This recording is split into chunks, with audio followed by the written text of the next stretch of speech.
Welcome to Get Paid for Your Pad, the definitive show on Airbnb hosting, featuring the best advice on how to maximize profits from your Airbnb listing, as well as real-life experiences from Airbnb hosts all over the world. Welcome. We are your hosts, Josefa Kapadia and Jasper Rivers. Get paid for your pad. Get paid for your pad. Get paid for your pad. Get paid for your pad. Get paid for your pad. Get paid for your pad. Welcome everybody to another episode of Get Paid for Your Pad. Today we have a really special guest. His name is Matt Kapnis, and he is also known as Nomadic Matt. I'm sure a lot of people have heard about him.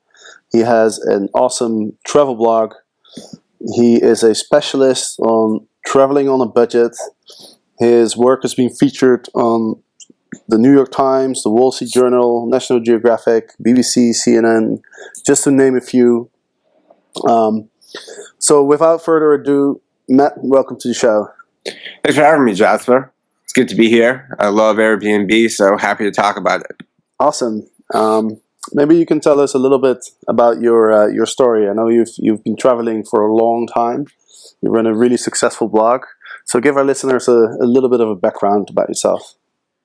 Oh yes, I started traveling about 10 years ago, and I on a trip to Costa Rica that just got me hooked. And ever since then, I have been hooked. The following year, I went to Thailand for a quick vacation, met a couple of backpackers, and thought, wow, these guys really haven't made. I really want to do what they do. So I came home and quit my job, finished school. I was getting an MBA at the time, and went away for a year. And that was 8 years ago. And what kind of job did you do before you started traveling? I did healthcare administration. Okay. So basically lots of paperwork. Right. And did you have a way to support yourself when you started traveling? I used my savings. You used your savings, yeah? Right. Okay. And did you start your blog at the start when you started traveling, or did you travel for a while first? I had a tiny little blog that's non-existent anymore that was used to keep my friends and family updated. What people see now was created after I came back. Right. And what made you decide to start your blog? In the beginning, it was just to keep friends and family updated. When did you make the decision to take a more professional stance towards it? About a year afterwards, so in about 2009. And what was the driver behind that decision? People were starting to put ads on the site, so I thought, let's give it a try. I was teaching English in Taiwan at the time, and so I thought, why not? So you thought it would be a good way to make some extra money to support your travels? Yeah. Well, why not? I was trying to do internet marketing at the time, and I was like spreading myself really thin. And my internet friend was like, travel. Focus on travel websites. So I did. And it worked out for you really well. You're making a full-time living from your blog now, don't you? Yes, that's correct. And I know you do quite a lot of things. You've published a book about how to travel the world on $50 a day. Mm-hmm. I've actually read it, and it has a lot of information about how to travel on a budget. I think you released it a couple of years ago, if I'm correct. Mm-hmm. And then you do courses for other travel bloggers. I stopped doing that though. Oh, you stopped doing that. Okay. Yeah. All right. Cool. Well, let's talk about Airbnb. When was the first time you heard about Airbnb? Probably 4 years ago. I mean, it's been so long. Mm-hmm. I mean, I couldn't even tell you it's been so long. And did you start using it right away after you find out? No, I prefer hostels, to be quite honest. I like the social environment of hostels. So I tend to stay in them more. I mean, I did at the time too. But as I've gotten older, I've used Airbnb a lot more often, especially if I'm going to stay at a place for a long term.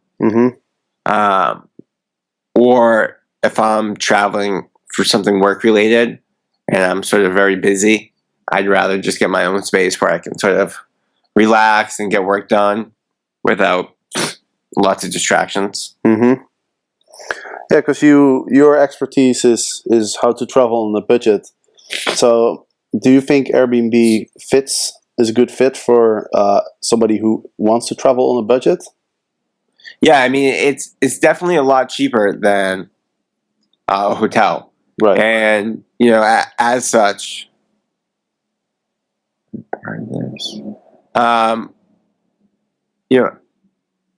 it's a lot better for people who say are traveling as a couple or with a family, or maybe just don't want hostels but don't want to pay for a hotel. So it's a very in between section. I mean, if you're a 19-year-old backpacker, you're probably going to stay at a hostel. But if there's 7 of you, you can cram into a whole apartment cheaper than you can by getting 7 dorms. Right. Yeah. It really depends on the size of your group and sort of the type of accommodation you're looking for. But it can be pretty cheap because I actually rented a really nice mansion, I would say, in Vegas. It had 6 bedrooms, and my bedroom was bigger than my apartment in Amsterdam. It had a jacuzzi, it had 2 living rooms, a dining room, an entertainment room, and we shared it with 6 people in total, which came down to less than $1,000 a month.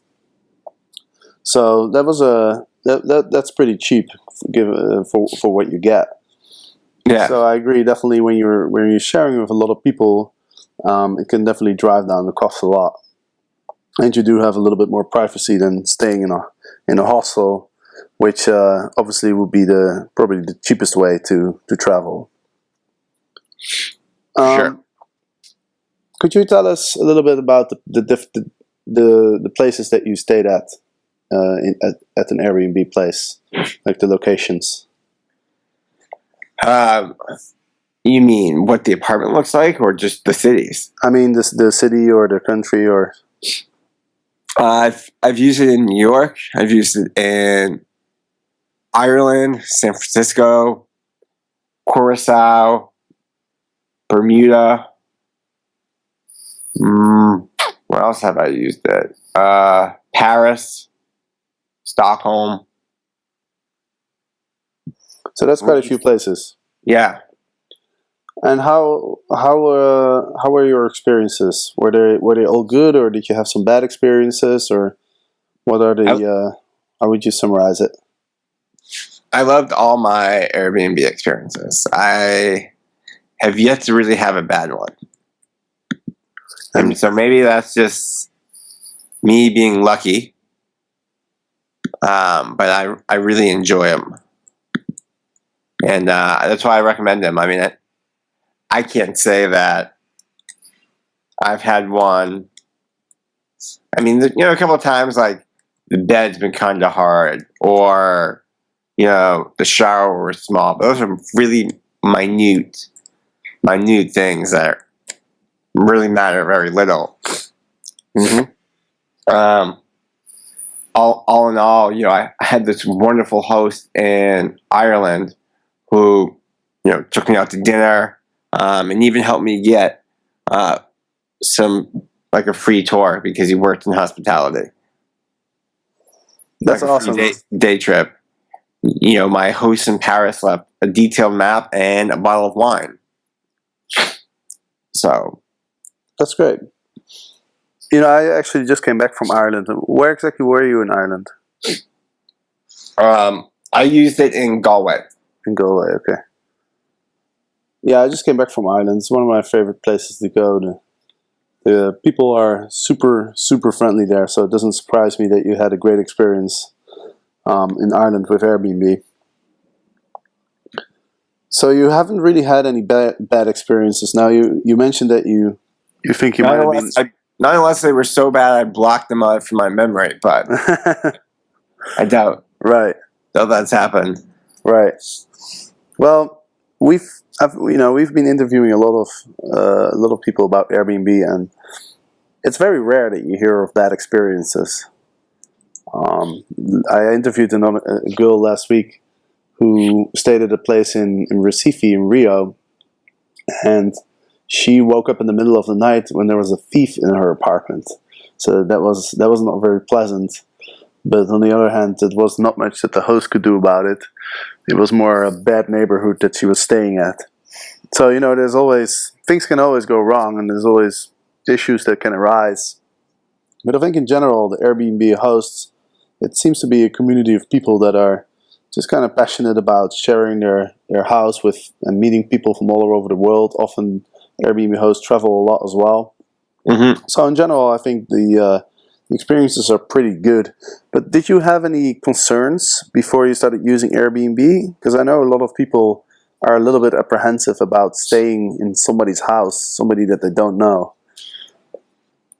Well, people say the same thing about every type of accommodation, right? Couch surfing, or even people are like, "Oh, what if the maid steals something in a hotel?" Or what if people steal stuff in a hostel? Mm-hmm. You get to see reviews, photos, and it can be Airbnb verified that this is what it actually looks like. So those things don't really bother me too much. I look for reviews. I try to get a sense of the photos and the person. And if you go there and it's not what you expect, you can always leave, and Airbnb will, help you find a new place. Mm-hmm. And they're conscious of the safety concern too. Right. So, right, and they're pretty good at refunding the guests if they don't like it, or if there's certain issues.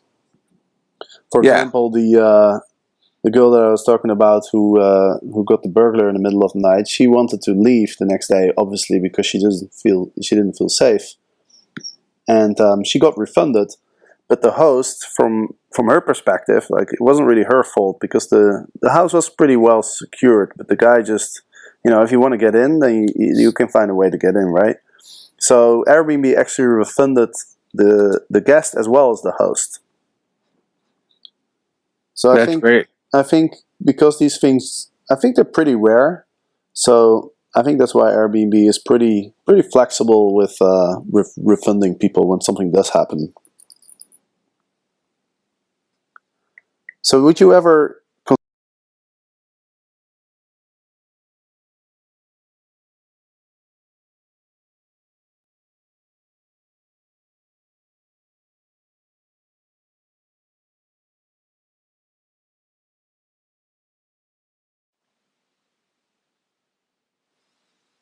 Hello? Hello, Jasper. Yo, okay, we're back on. Yeah, got to cut off. No worries.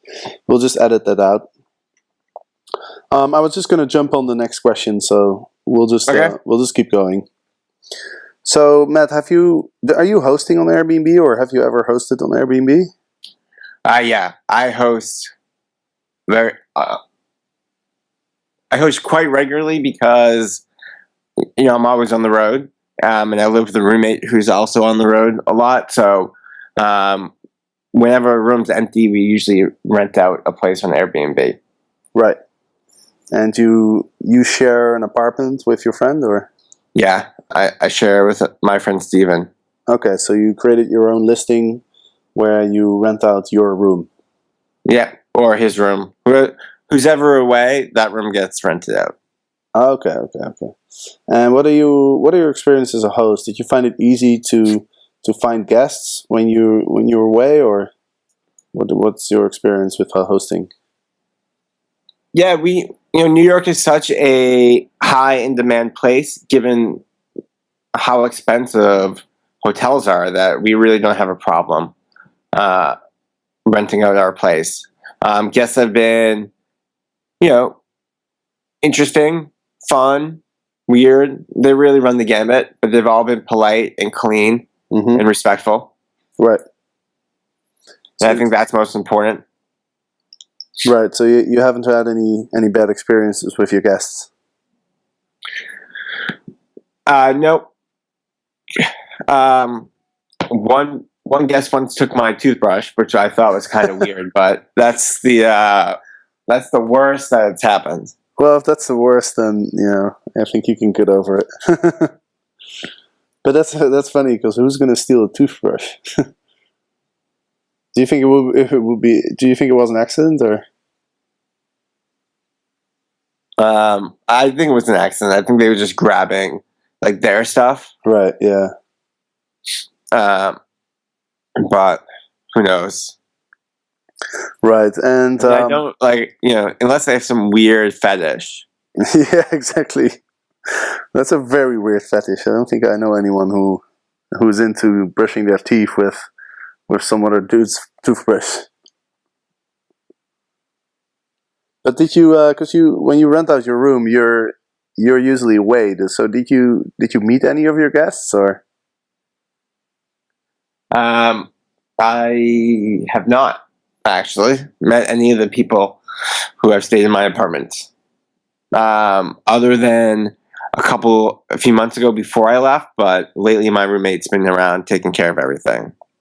Right. So when you rent out your room, your roommate takes care of checking in the guests and communicate with them. And when you're at home and your roommate rents out his room, then you take care of the guests. Is that correct? Or yeah. So we switch off. Like he's going away, so I'll be dealing with it soon. Right. So you've met the guests that have stayed in your roommate's place. Yes. Right. And how do you manage the do you have a cleaning lady or somebody to clean the room, or do you guys do that yourself, or? We have a cleaning lady that comes to our apartment regardless of Airbnb guests, but right. She comes once a month, but we will do the cleaning for the room after the guests leave. Okay. And what are did you get any feedback from your guests? Like, are they really happy with the room, or do they ever have complaints? We haven't had one complaint yet. Oh, good job. So you got 5-star ratings across the board? Yes. So I believe. They haven't told us.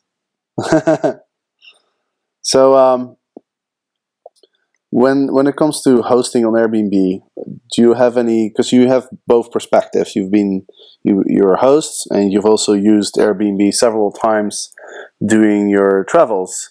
And well, obviously you've traveled for a long time. So, what advice do you have for Airbnb hosts? What?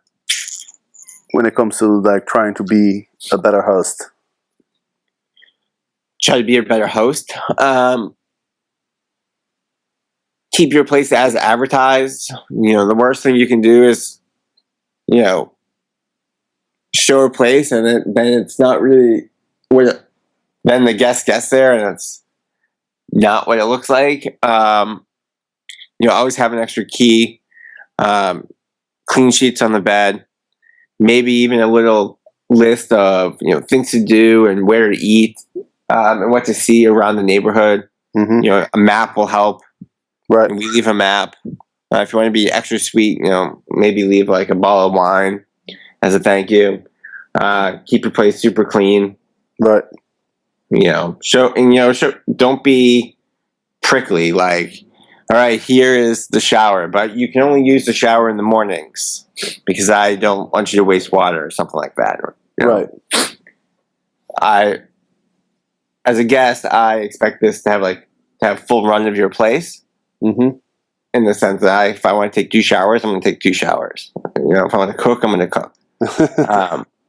So just show people like sort of where everything is, how to turn things on, how to change the heat or turn the AC on, and maybe leave them with a few rules of the place. But overall, just be there, be helpful. Give them your number, so in case there's a problem, they can call you. Mm-hmm. Yeah, I think you're making a good point when it comes to representing your accommodation on the website. It's definitely good to be very accurate there, and I think the way to go is under promise and over deliver, especially if you want to get some good reviews. If how people will review you is basically based on their expectations of the place. And we were just talking to Chip Conley in our last episode, and he even recommends that hosts that they list the good things about their apartment, but they also list one or two things that people don't like about their place. And it sounds kind of weird because intuitively you think if you want to sell something and in the end you're kind of selling your apartment or your room, it seems weird to put some negative feedback on the site. Mm-hmm. But what it really does is you let people know what the things are that people might not like, what they might complain about. And when you do that, the guests who will stay at your place, they don't mind about it. So for example, let's say your street is a little noisy in the morning or something, then you can put it in your listing and say like, hey, if you're looking to sleep in late and you're a light sleeper, then my place is probably not the best fit for you because it's a little noisy in the mornings, right? And that way you kind of screen the guests that aren't a good fit for your place. You kind of screen them out, and that way you prevent disappointment and you prevent complaints and bad reviews. Yeah, well, I think that just goes back to being honest about your place. You're not really saying anything bad about your place. You're just saying that we live near a street, mm-hmm. right? So it's just some people that's good, some people that's bad. I view that more as more neutral. But that's the kind of level of honesty you want to have in your profile. Right. Yeah, I think that's definitely important. So one last question I have for you, because you stayed in so many different places in so different countries, do you see any differences in the way that people host? For example, like New York versus Stockholm or Paris. Are there cultural differences that you've noticed, or? I would say that in the States and in Southern Europe, people are a little bit more service oriented, whereas in like Stockholm, they're just like, here's your key, have fun. Right.